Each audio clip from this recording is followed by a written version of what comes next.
हमारा आज का कॉलम है इलॉन मस्क की जन्नत, ख्याली या हकीकी, bye famous writer Sohail वरायच।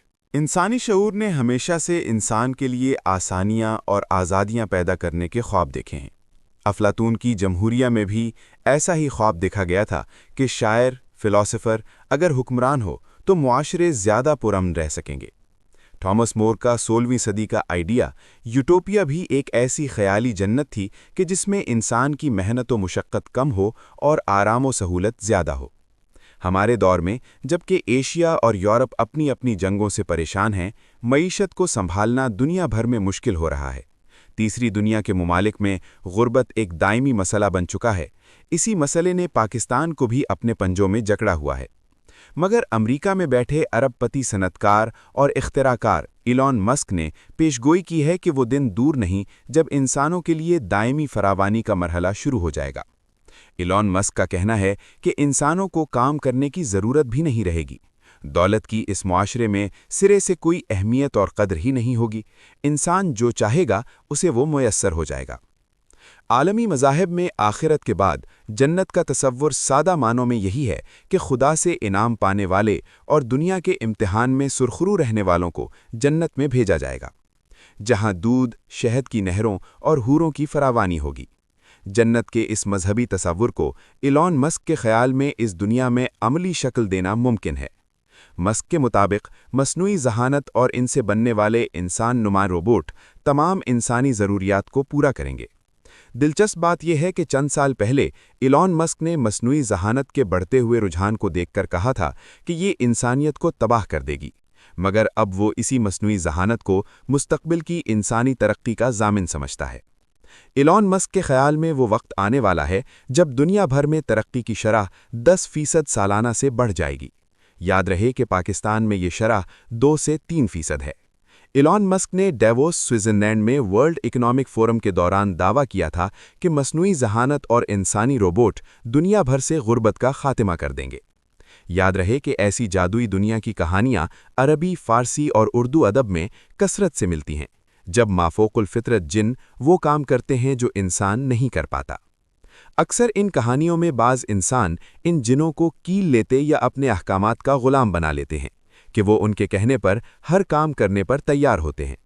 Elon Musk के इंसान नुमा रोबोट भी तिलिस्माती कहानियों के वो जिन होंगे जो इंसानों की जगह सारा काम किया करेंगे।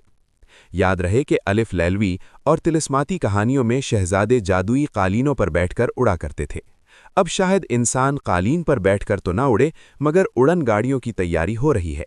दुबई की कई बिल्डिंग्स की छतों पर इनके लिए स्टेशन भी बनाए जा रहे हैं। इलॉन मस्क की दायमी फरावानी की ख्याली जन्नत पर दुनिया भर में तनकीद भी हो रही है, मगर उनकी अपनी कंपनियां जहां मर्रीख पर आबादी की तैयारियां कर रही हैं, वहां चांद पर भी नखलिस्तान उगाने की कोशिशें जारी हैं।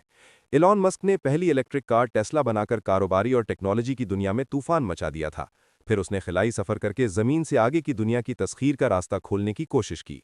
ताज़ा इत्तलात के मुताबिक टेस्ला इलेक्ट्रिक कार की मुसाबकत में चीनी साख्त की सस्ती इलेक्ट्रिक कारों के आने के बाद से इलॉन मस्क ने टेस्ला को चलाने के लिए एक इंसान नुमा रोबोट ऑप्टिमस तख्लीक किया है। ये रोबोट खुद गाड़ी चलाएगा और इसे फ़िज़ा से कंट्रोल किया जाएगा। हाल ही में ऑप्टिमस को नुमाइश के लिए पेश किया गया। बज़ाहिर वो अभी इब्तिदाई शक्ल में है और मुश्किल काम करने से कासिर है, मगर माहिरीन का ख्याल है कि कुछ अरसे में ये रोबोट इस कदर चालाक और होशियार हो जाएगा कि इंसानों को खुद गाड़ियां चलाने की ज़रूरत ही नहीं रहेगी। इलॉन मस्क की यूटोपिया पर तनकीद करते हुए न्यूयॉर्क टाइम्स में प्रोफेसर एलेक्स एमास ने कहा कि रोबोट्स और मसनूई जहानत से तख्लीक करदा ख्याली जन्नत के सबसे बड़े हिस्सेदार तो खुद इलॉन मस्क होंगे, मगर उन्होंने सवाल ये उठाया कि फरावानी से पैदा होने वाली दौलत को इंसानों में तकसीम कैसे किया जाएगा। प्रोफेसर एमास के ख्याल में जब इंसान काम नहीं करेंगे तो डिमांड और सप्लाई का निज़ाम ही खत्म हो जाएगा, जिससे इंसान मसनूई जहानत की कंपनियों का मोहताज होकर रह जाएगा।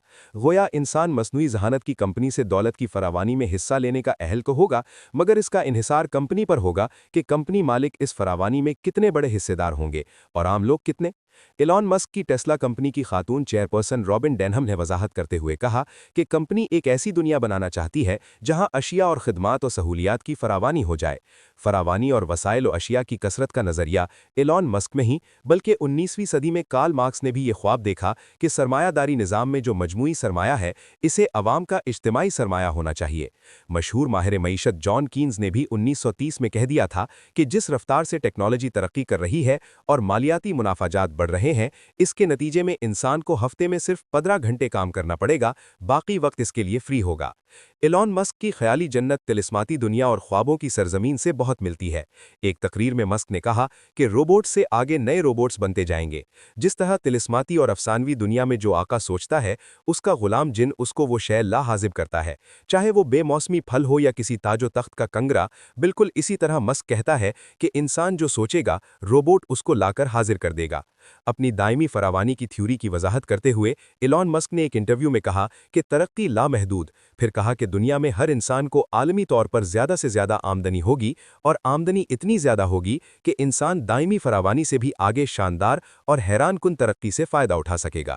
ایلان مسک کی خیالی جنت کا خواب بڑا ہی خوشنما ہے، مگر ٹیکنالوجی اور مصنوعی ذہانت کی ترقی کی رفتار مسک کی خواہشات سے بہت سست ہے اور ایسی جنت تشکیل پانے میں ابھی وقت لگے گا۔ اسی لیے نیو یارک ٹائمز میں امریکہ کے صدارتی امیدوار اور بائیں بازو کے دانشور رہنما سینیٹر برنی سینڈرز نے یہ مناسب تبصرہ کیا کہ مسٹر مسک نے ابھی تک یہ نہیں بتایا کہ ان کی نئی سوسائٹی کام کیسے کرے گی۔ اگر لوگ کام ہی نہیں کریں گے تو ٹیکس کیسے دیں گے؟ پھر ٹیکس کے بغیر حکومتیں کیسے چلیں گی؟ اور بہت ہی بڑا سوال یہ کہ دولت کی تقسیم کیسے ہوگی؟ برنی سینڈرز کو کیا ملے گا اور مسک کو کیا؟ دائمی غربت کا شکار ملکوں کا بھی یہی سوال ہوگا کہ فرسٹ ورلڈ کہیں تھرڈ ورلڈ کا حصہ ہڑپ نہ کر جائے۔ پاکستان کو کیا ملے گا اور دائمی فراوانی کی جنت امریکہ کو کیا؟ Thank you for watching. If you like the video, do like, share, and subscribe.